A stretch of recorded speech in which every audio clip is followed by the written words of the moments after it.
My name is Dean Becker, creator of the Drug Truth Network. We broadcast on dozens of radio affiliates each week in the U.S. and Canada, and a small number of TV stations here in the U.S. I'm also a member of Law Enforcement Against Prohibition, a group of 8,000 individuals that includes many current and former police chiefs, prosecutors, judges, and many others from the criminal justice system. We've all come to the conclusion that the drug war is a hopeless, abysmal failure. I just participated in a panel, Are We Winning the War on Drugs?, which featured Stan Furce. He's with the high-intensity drug trafficking area for Houston. Also featured was Marcia Becker of the Phoenix House Treatment Center here in Houston. Following is a 4-minute extract from that panel. And those are my questions. And those are the ones that I posed. What do you legalize? Mr. Becker wants to legalize everything. Wow. What a shock. Let's legalize everything. But I asked you at the beginning of this thing to be pragmatic. If we legalize everything, this is the United States of America, what are we going to do? Are we going to put sanctions on it? Are we going to say that everybody can have it, or we're going to say 18-year-olds can have it, or 21-year-olds can have it? Are we going to have a purity level? Are we going to tax it? In this country, you bet your life we're going to tax it. And it's guaranteed.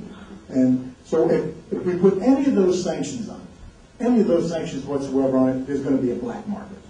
There's going to be sales of minors. There's going to be smuggling. There's going to be illegal manufacture of something that I can get around without having to, for example, he said that Merck would make all the good methamphetamine.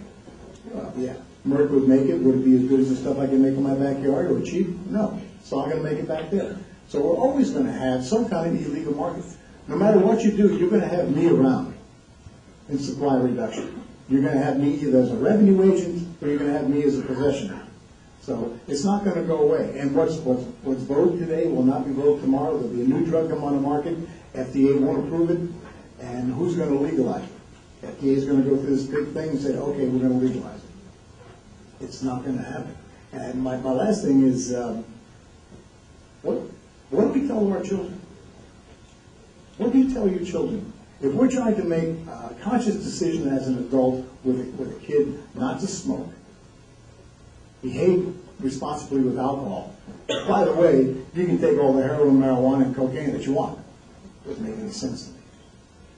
The last thing on that list would be, what do we tell the other countries that we've signed our treaties with saying that we won't legalize it? We signed this treaty in 1961, the Single Convention, and we're signatories of that. What do we tell them? Becker? For nearly 500 years, colonialist powers like England, Spain, and later the U.S. made it their business to impose their will on lesser countries, to force new religions and morals on all the heathen cultures of this earth. In the process, they vilified and demonized the use of such drugs as marijuana, coca, and opium, which previously had been a recognized part of many religions, many cultures for thousands of years. In the early 20th century, corporate heads foresaw gleaming profits in prohibiting the use of certain plants. They claimed that Chinamen on opium were a threat to a decent society, that Mexicans and blacks would rape white women after smoking marijuana, that prison or death were too good for users, and that the religious underpinnings of these drugs were sacrilegious and evil. These men of influence and wealth had the contacts to force through laws based on nothing more than rumors circulated through newspapers controlled by these same interests. The American people were fooled into believing they were saved and that the control and distribution of these herbs and their extracts should be prohibited. This prohibited drug commerce now exceeds $400 billion a year. Today, the U.S., through its drug convention treaties, forces its ideas of Judeo-Christianity and all the attendant drug laws and morals on the whole world. U.S. media now ignores the ongoing drug reform in England, France, Spain, Portugal, Canada, and much of the rest of the world. Research, experience, and common sense have shown these enlightened countries that the medieval drug laws are simply a mechanism that, if left unchecked, would someday devour the meaning, the very fabric of liberty. 1 minute rebuttal. The only thing I can say, I'm a Christian. Please choose. The only thing I can say, I'm a Christian. And I remember the Last Supper, and I think Christ was drinking wine, not doing a doobie, if I remember that correctly. So there you have it. These drug warriors want us to make the right choice, their choice.